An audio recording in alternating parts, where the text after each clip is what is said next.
Comprendre aujourd'hui pour défier demain.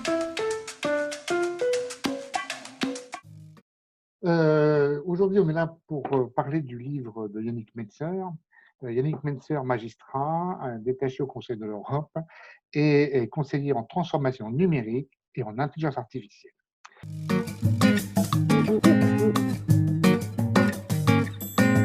Et ma première question, c'est l'intelligence artificielle, mythe ou réalité?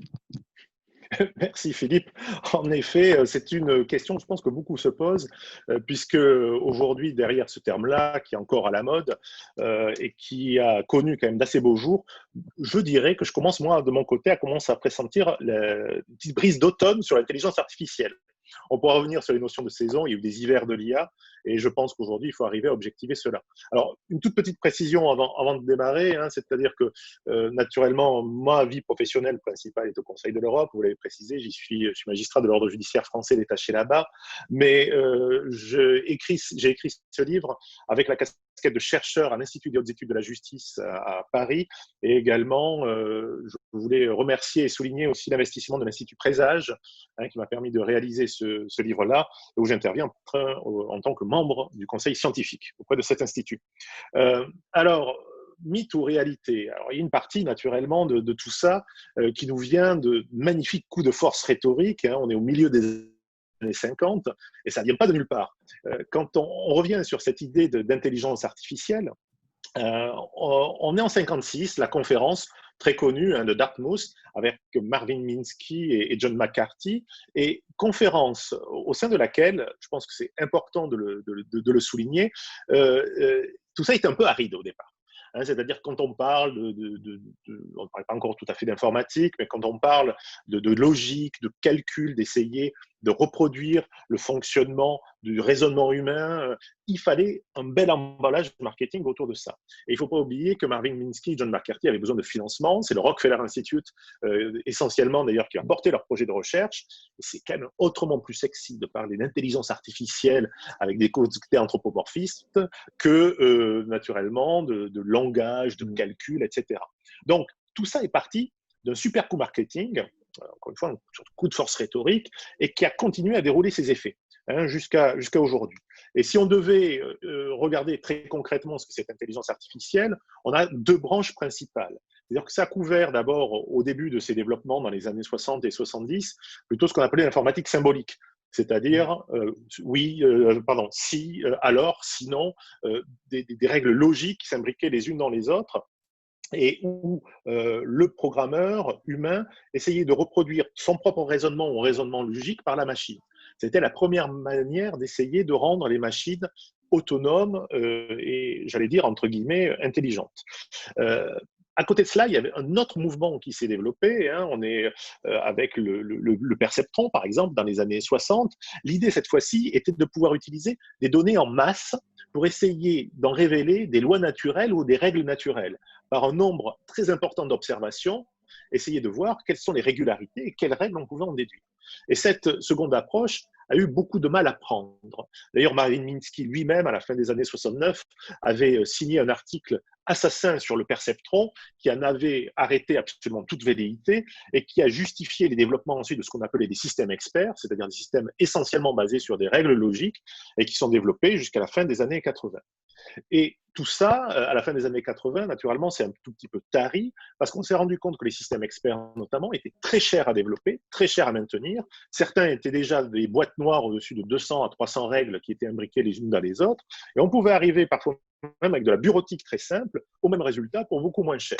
Donc, le marché a eu ses raisons et tout cela est reparti dans les oubliettes avec d'ailleurs une certaine pudeur à utiliser le terme intelligence artificielle, puisqu'on avait parlé un temps dans les années 90 d'informatique avancée. C'est toujours de l'IA, mais c'était quand même voilà, un petit peu plus raisonnable.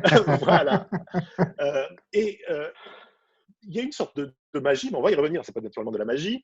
Trois mousquetaires, trois chercheurs de très haut niveau, Yann LeCun, Yoshua Bengio, Geoffrey Hinton, qui, dans les années 2000-2010, arrivent enfin à faire vivre cette ambition connexionniste d'essayer de révéler des règles avec des grandes masses de données.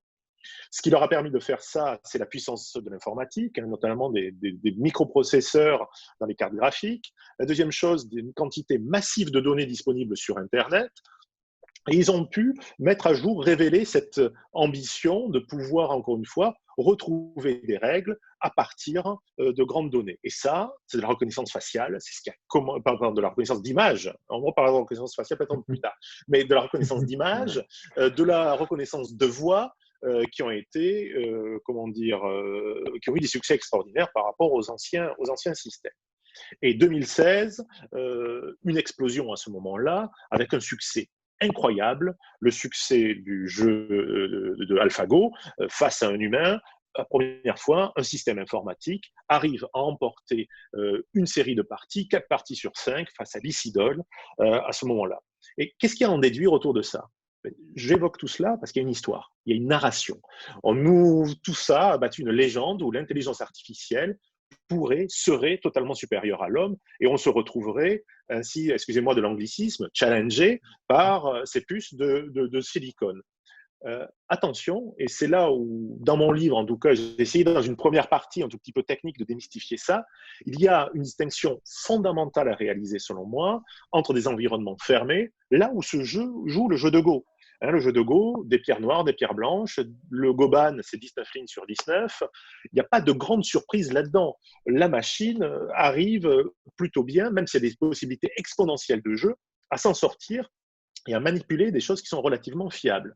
En revanche, quand vous êtes dans des environnements ouverts, et là, les environnements ouverts, j'entends des données manipulées qui sont plus qualitatives, avec des règles qui sont beaucoup moins certaines, et avec des données surtout qui peuvent être interprétées, qui sont subjectives. Eh bien là, c'est beaucoup plus difficile d'avoir des résultats robustes. Alors, petite parenthèse, un livre formidable que je recommande, c'est celui de Pablo Jensen, Pourquoi la société ne se laisse pas mettre en équation, qui est un physicien qui est arrivé aussi aux sciences sociales, et qui explique très bien qu'une donnée n'en vaut pas une autre. Et naturellement, la généralisation, c'est-à-dire avec de grands succès de ces systèmes d'apprentissage automatique, hein, pour employer le terme de machine learning, hein, donc cette informatique connexionniste, des grands succès dans les environnements fermés, on ne peut pas nécessairement en déduire des réussites dans des milieux ouverts. Et les quelques exemples que je prends, hein, je prends la santé, je prends le domaine de l'éducation, le domaine de la justice qui m'est cher, puisque je suis professionnel dans le domaine, et je pense pouvoir percevoir en effet les quelques tensions. La justice a un terrain de jeu extraordinaire pour les concepteurs d'intelligence artificielle, puisqu'une décision de justice a toutes les apparences de la logique. Le syllogisme apparaît en effet comme un raisonnement parfait. Sauf que pour avoir rédigé quelques décisions, malheureusement, de justice, tout cela est loin d'être parfait. C'est-à-dire qu'une décision de justice est une formalisation a posteriori d'un raisonnement où on vient justifier en droit notre appréciation de l'affaire. On passe du fait au droit. Et naturellement, cet exercice-là est un exercice de rédaction dans lequel vous ne trouvez pas, on n'y met pas nécessairement tous les éléments causatifs derrière ça. Donc, présumer que vous allez trouver dans une décision de justice tous les éléments qui vous sont nécessaires pour faire jouer une intelligence artificielle et aller trouver tous les éléments dedans, excusez-moi, c'est une ambition qui est un peu extraordinaire selon moi.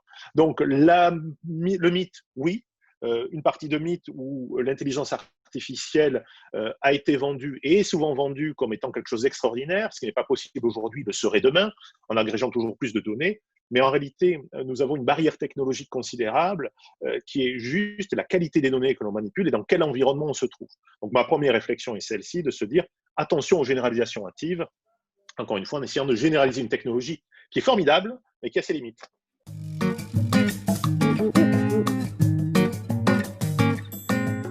Sachant qu'à partir de là, et le côté un peu universel de cette nouvelle technologie, on a, je crois, pour le coup, développé des croyances, laissant porter qu'on était capable d'aller vers de la prédiction et qu'on a, de ce fait-là, on allait non seulement remplacer l'homme, mais on allait prédire ce qu'il allait faire.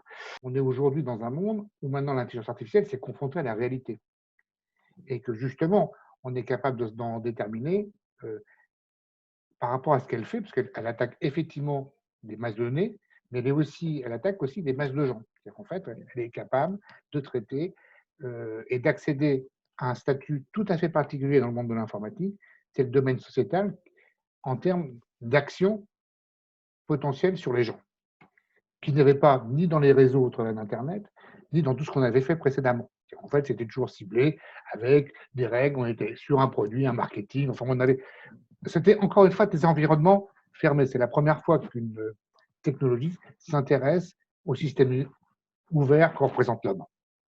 Donc, quels sont les risques qui sont associés aujourd'hui à cette technologie dans ce cadre-là? Alors, les risques, la première réflexion, vous parlez déjà de masse. Je trouve que le concept est assez intéressant. Hein, et cela me fait venir l'affaire Cambridge Analytica, où l'idée est que pour la première fois, selon moi, on a réussi à toucher des masses considérables de gens pour pouvoir essayer, en effet, de les influencer dans une voie de vote. Alors, premier élément pour modérer mon propos, et ça m'a été dit lors d'une conférence, c'était une interpellation qui était tout à fait juste. On m'a dit, oui, bon, vous êtes gentil de vous offusquer pour l'affaire Cambridge Analytica, mais c'est la propagande. Et la propagande, elle est à peu près aussi vieille que la politique. Alors, ça, on l'admet assez aisément. Hein. La désinformation, la malinformation sont des phénomènes qui sont certainement aussi vieux que cela. Et construire des fausses nouvelles ou des rumeurs est à peu près, encore une fois, un phénomène qui n'a rien à voir avec le numérique. Sauf que là, on est passé, et c'est un peu l'image que je prends souvent, on est passé de l'ère du lance-pierre à l'ère de l'arme automatique. C'est-à-dire que la portée est tout à fait différente. Ce qui avant permettait de toucher tel ou tel individu par un tractage, là on est en capacité de toucher un pays en entier de manière simultanée avec du micro-ciblage, c'est-à-dire la capacité d'identifier des personnes de tel âge pour essayer de passer des messages et essayer en effet d'emporter leur opinion. Alors aujourd'hui, moi je suis bien en peine de dire si ce système par Cambridge Analytica a été l'un des éléments, une des causalités qui a conduit à tel ou tel sens dans les élections en Grande-Bretagne ou aux États-Unis. Je n'en sais rien.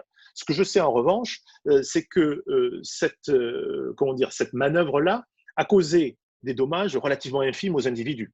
C'est-à-dire que peut-être que mes données sur un réseau social comme Facebook ont été aspirées par Cambridge Analytica et que ça m'a restitué sur mon fil d'actualité des choses. Je n'en sais rien. En tout cas, même si je le savais, je ne vais pas nécessairement saisir la CNIL, je ne vais pas nécessairement porter plainte pour pouvoir faire valoir ça. En revanche, collectivement, les dégâts ont été massifs.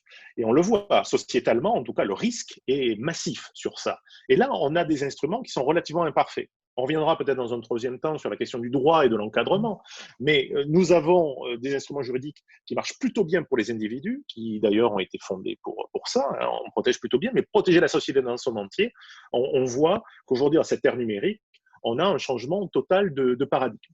Et changement total de paradigme, pour continuer sur les risques aussi, qui est lié par ce que certains auteurs ont appelé l'emprise numérique. C'est-à-dire comment le numérique arrive à nous saisir, nous, dans le réel, en utilisant les données et nos doubles du numérique derrière. Et cette emprise numérique, j'ai essayé de la caractériser dans le livre par un certain nombre d'éléments, et je l'ai caractérisée par 3 éléments. Pour dire qu'une fois qu'on était emprisonné et pris par ce jeu numérique, on était assez facilement manipulable, pour tout dire. Et le premier élément de cette emprise numérique est tout simplement la praticité de service, la commodité. Si j'utilise un réseau social a priori gratuit comme Facebook ou d'autres, hein, ou Twitter, c'est parce que ça me procure un service. Et finalement, je me désintéresse, en tout cas je parle pour moi, assez peu, ou je me dis finalement, je n'ai pas grand-chose à cacher. C'est pas grave. Et si je laisse des petites miettes de pain derrière moi, des petites données à caractère personnel, c'est pas grave. Qu'est-ce qu'ils vont connaître de moi? Donc, il y a cette sorte d'indifférence aux conséquences que cela peut avoir collectivement contre un service extrêmement pratique. La deuxième chose qui caractérise cette emprise numérique, c'est que la masse de ces petites miettes de pain que je viens d'évoquer constitue des océans de données. Et océans de données qui, pour le coup, commencent à avoir du sens et permettent en effet de construire, de profiler, de facilement identifier les personnes. Et ça, encore une fois, c'est quelque chose qui est parfois complètement sous-estimé et qui fait que, troisième élément et dernier élément, on est confronté, quand on a donné dans toutes ces bases de données de l'information, à des restitutions par des algorithmes et des restitutions qui ont une autorité qui est bien différente de cette restitution de tableaux ou d'analyse statistique.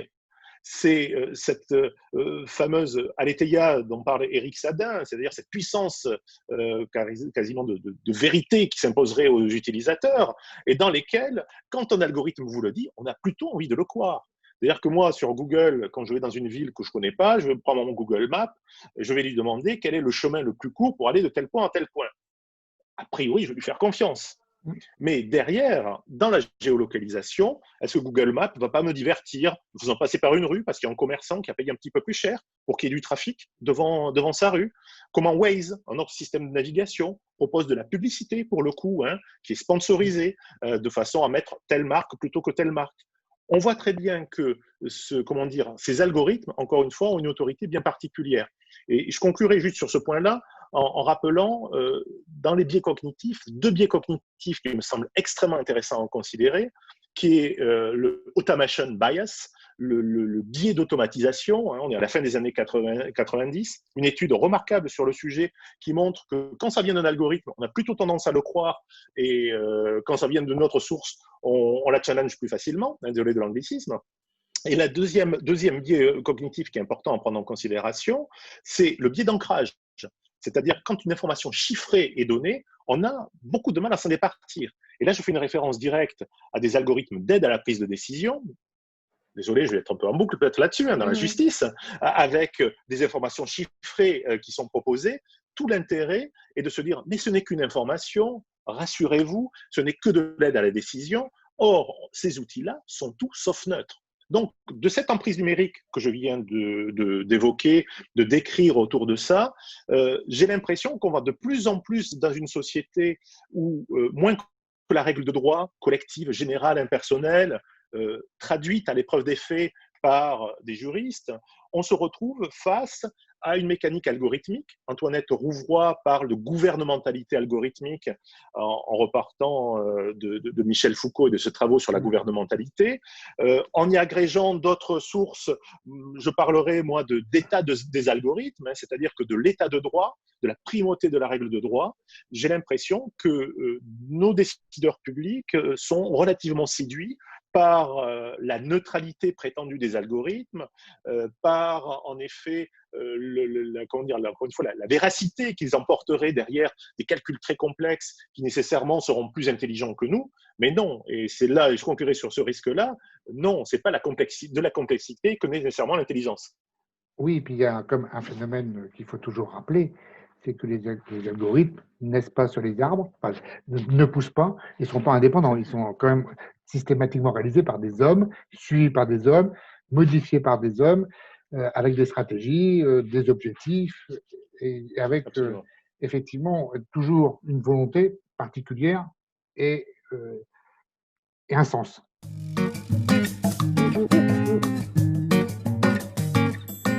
Je vais vous rendre la parole sur la traçabilité, parce que je trouve que ça fait partie des choses qui sont quand même, et notamment des données, parce que dans l'informatique, moi j'ai rarement vu des données, une donnée qualitative peut être qualitative à la sortie, pas toujours.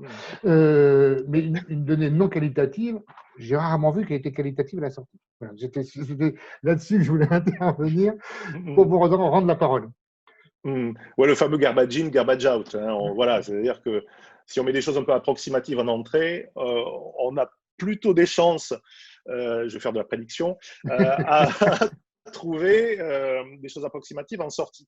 D'ailleurs, ce terme approximatif, je l'ai employé dans l'ouvrage parce que c'est aussi un autre élément qui m'a saisi. C'est-à-dire qu'on devrait être aujourd'hui dans une ère de la précision, dans une ère de l'exactitude. C'est-à-dire que cette informatique-là, en tout cas les outils dont on dispose, nous y encouragent.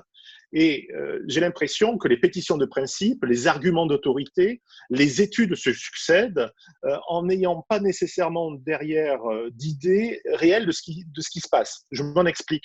C'est-à-dire que les applications de l'intelligence artificielle, et là on va employer un terme un peu plus précis, d'apprentissage automatique dans de nombreux domaines, par exemple comme le domaine de la justice, que je connais un tout petit peu mieux, présume, selon moi, dans de nombreux cas, d'une méconnaissance flagrante des mécanismes profonds, décisionnels des magistrats. C'est-à-dire qu'on s'est contenté de prendre la décision de justice, et certainement les concepteurs ont beaucoup de bonne volonté derrière ça, je ne le nie pas, mais aller derrière le rideau, discuter avec des professionnels, aller un tout petit peu plus loin que l'impression que l'on a toute l'information qui est nécessaire dans une décision de justice est indispensable. Et d'ailleurs, là aussi je trouve ça extraordinaire, hein, de nombreuses études scientifiques sont souvent apportées au crédit de certains outils, en tout cas on va aller chercher cela, et les décideurs publics, on va leur présenter une succession d'études, d'arguments de principe, de pétitions de principe, d'affirmations pour leur dire mais tout ça fonctionne très bien. Et en effet, pour les profanes, je trouve que c'est assez difficile de faire la part des choses. Mais ce que j'évoquais là dans la première partie de notre entretien, de se dire qu'un environnement fermé ne vaut pas un environnement ouvert, qu'une donnée n'en vaut pas une autre. Vous avez des professionnels de la donnée, je pense aux statisticiens, je pense essentiellement à eux ou d'autres, ou même des informaticiens qui ont l'habitude un peu de toucher ça. Il peut y avoir de la controverse, et il y a de la controverse autour de ça. Sauf que on va dire qu'approximativement ça marche, voilà. Et donc c'est ce que je qualifie moi dans mon livre un peu d'ère de l'approximation, c'est-à-dire qu'on se précipite sur ces outils-là, non pas avec la certitude scientifique et la controverse scientifique nécessaire pour être sûr qu'ils vont faire ce qu'ils doivent réaliser, mais on va s'y lancer sur la bonne foi ou en tout cas l'enthousiasme, j'allais dire le marketing, l'énergie. Exactement, opéré par certains. Alors, attention, je ne veux pas tout mettre à la poubelle, c'est pas ça. Non, mais on a vécu là, ces 2 derniers mois, je coupe, excusez-moi, oui. exactement le même phénomène dans le domaine de quel médicament était le mieux pour nous soigner pendant cette pandémie, avec des affirmations contradictoires relancées. On était exactement dans le même schéma d'affirmations positives avec des résultats affirmés. On dit voilà, le résultat prouve l'ensemble. Or, le résultat n'est qu'un élément de la démonstration. Et d'ailleurs, là, ce n'est pas du tout lié à l'intelligence artificielle, mais ça pose, selon moi, un problème plus global aujourd'hui de la qualité de la science, qui est extrêmement important. Il y a cette étude dans The Lancet, par exemple, qui avait été faite sur un essai de médicaments, et on s'est rendu compte que le jeu de données derrière était complètement frelaté.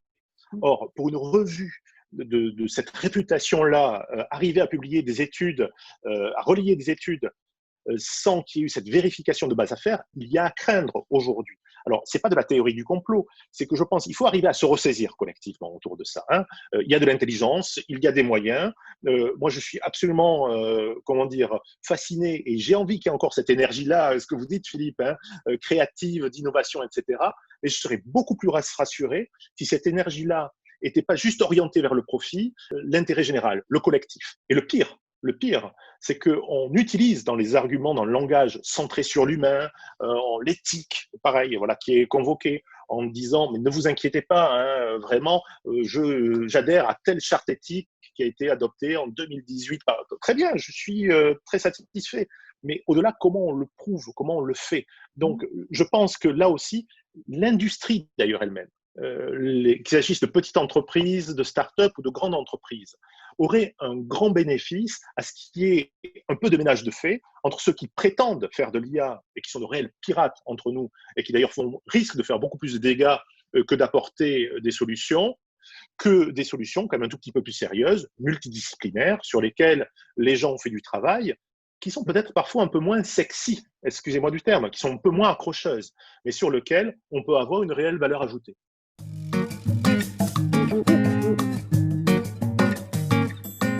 Aujourd'hui, quelle solution juridique ou organisationnelle, puisque en fait, si c'est de l'autorégulation, c'est plutôt organisationnel au sein des entreprises qui développent ce type de technologie, ou en termes de justice ou de droit, c'est plutôt effectivement de la régulation, de la réglementation. Quelles sont les pistes que vous êtes amené à proposer? Alors, première chose sur ça, qui me semble moi tout à fait essentiel, c'est déjà de se dire qu'il y a un trop plein d'éthique sur ça. Là, je suis en train de maintenir là sur mon blog, en lien avec le livre, une revue de tous les cadres éthiques, stratégiques sur l'intelligence artificielle, etc. Je suis à près de 320 textes aujourd'hui de par le monde, voilà. Et d'ailleurs, ce qui est assez saisissant, c'est que vous avez des concepts qui semblent se retrouver d'un document à l'autre, comme la transparence, par exemple, que l'on retrouve trouve dans de nombreux documents et qui sont absolument pas du tout comprises selon les opérateurs. Donc, on voit que vous avez deux personnes qui peuvent se mettre d'accord en disant la transparence, c'est très très important, il faut de la transparence des algorithmes, oui, mais derrière, comment on l'opérationnalise, qu'est-ce qui est entendu derrière? Alors là, il y a des divergences qui sont fondamentales. Comment c'est compris? Ouais, ça c'est un autre. Encore une C'est une autre affaire. La deuxième chose, c'est que quand je dis ça, je ne veux pas naturellement dire que l'éthique n'a aucun intérêt. Ce serait tout à fait faux. C'est-à-dire que l'éthique, qui est une science de la morale avant tout, a son intérêt quand elle vient s'immiscer dans les interstices un peu flous de réglementation, quand on a du mal à se positionner face à des conflits aussi de réglementation.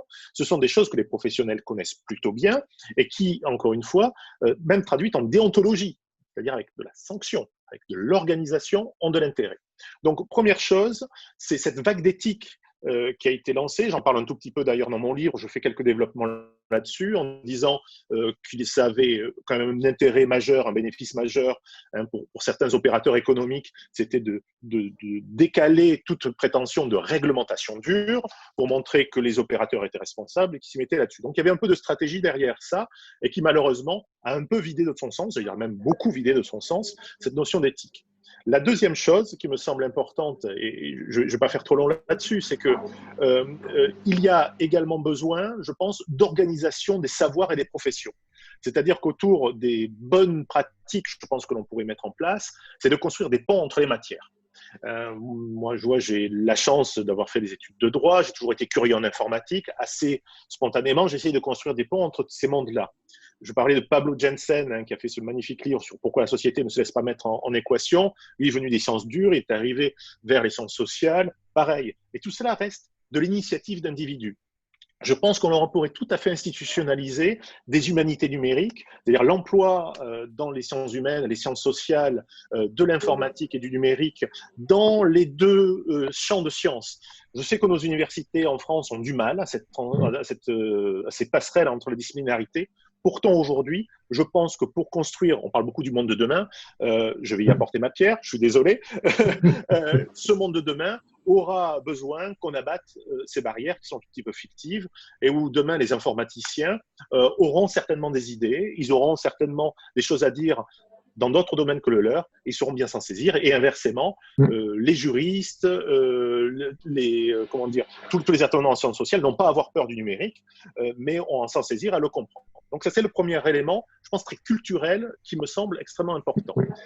Et le deuxième, et là j'en viens sur le droit lui-même, c'est-à-dire que l'éthique et tout ce que je viens de dire, c'est super, il n'y a pas de problème là-dessus, c'est déjà un très bon premier pas, mais faut-il à un moment donné envisager des sanctions pour des gens qui ne joueront pas les règles du jeu? C'est la triste règle de l'humanité. Voilà, c'est-à-dire que ce sera très humain, les limites, et c'est déjà le cas aujourd'hui, tentent d'être souvent outrepassées, dépassées pour des questions de profit, d'intérêt personnel ou autre chose. Et c'est là où on a besoin du droit, qui est une règle générale, impersonnelle, et surtout, et ça c'est vraiment le point qui me semble essentiel, qui doit être issu d'un dialogue démocratique. C'est-à-dire que l'idée, c'est pas faire du droit qui est juste, il y a un droit, désolé de venir sur ce terrain-là, mais il y a un droit nazi. C'est-à-dire que pendant la Seconde Guerre mondiale, il y avait un droit qui était en place, voilà, et qui était à ce moment-là tout à fait légitime, mais un droit qui est fondé sur des principes forts. Bon, je vois que dans les droits fondamentaux, pour parler le langage du Conseil de l'Europe, les droits de l'homme, la démocratie, l'état de droit, qui sont des piliers extrêmement forts. Construire sur ces piliers forts qui ont tout à fait en tête l'humain, avec du sens et du contenu, pour pouvoir construire des règles et pour le bénéfice de l'humanité. Donc, construire aujourd'hui une régulation du numérique sur ces fondements-là me semble aujourd'hui essentiel. Et c'est le cœur du plaidoyer. J'ai essayé dans mon livre d'instruire un peu comme un juge d'instruction toute la partie technique et sociétale. En revanche, je prends une autre robe, celle d'avocat, aujourd'hui, pour plaider à la mise en œuvre extrêmement rapide d'un cadre de régulation mondiale de cette intelligence artificielle, non pas pour brider l'innovation, non pas pour empêcher que l'économie soit florissante. Pour moi, entre parenthèses, tant mieux, ça fait partie des buts de développement durable des Nations Unies. Voilà, c'est très bien. En revanche, c'est encore mieux si on n'oublie pas l'humain derrière. Et en cela, mettre en place ce que je qualifie d'état des algorithmes aujourd'hui, c'est-à-dire fonder une société sur le calcul en rejetant toute norme démocratique, est un danger majeur, totalitaire. Je lisais il y a quelques jours sur LinkedIn un article, je ne citerai pas la personne, mais qui parlait aujourd'hui comment dire, que la norme devait être absolument abattue. Et en disant, il faut que l'on aille vers de l'algorithmie pour régler les affaires humaines, parce que ce ne sera pas biaisé, ce sera beaucoup plus juste pour tout le monde. Mais c'est effrayant de lire des choses de cette nature-là. Je comprends le cadre idéologique dans lequel cela a été formulé, mais ressaisissons-nous. Non, une société entièrement réglée par de la mathématique est une société totalitaire. Voilà. Alors qu'une société démocratique dans laquelle le débat est ouvert, la contradiction est ouverte, et j'espère d'ailleurs, et déjà, je dirais de la contradiction par rapport à mes propositions de l'ouvrage, j'en suis sûr, mais au moins de ce débat-là peuvent naître comment dire, de l'intelligence. Parce que d'ailleurs, Philippe, je vais conclure là-dessus, autrement je ne m'arrêterai pas. L'intelligence, de quoi naît-elle? Ça, c'est quelque chose qui me semble assez important. Et peut-être que dès les années 50, Minsky et McCarthy se sont plantés remarquablement. Est-ce que c'est recréer un cerveau tout seul qui créera de l'intelligence? Est-ce que c'est même, dans un laboratoire, arriver à recréer une parfaite copie du cerveau humain qui arrivera à créer de l'intelligence? Non. L'intelligence naît de l'interaction. J'espère que l'échange que j'ai aujourd'hui avec vous et avec d'autres permettra peut-être pas d'avoir les mêmes idées que moi, en tout cas de faire naître autre chose que justement des impressions en laboratoire. Merci Yannick. J'espère qu'on a donné envie de lire ce livre moi je l'ai lu, donc en fait, qui est tout à fait passionnant, tout à fait complet, dense, et qui justement reprend une grande partie des propos que vous avez donnés. Et puis, merci. Je crois qu'on merci à vous, Philippe. Et puis, à bientôt, parce que je crois qu'on aura d'autres occasions d'échanger ensemble. Avec grand plaisir. Merci encore de l'occasion. À bientôt.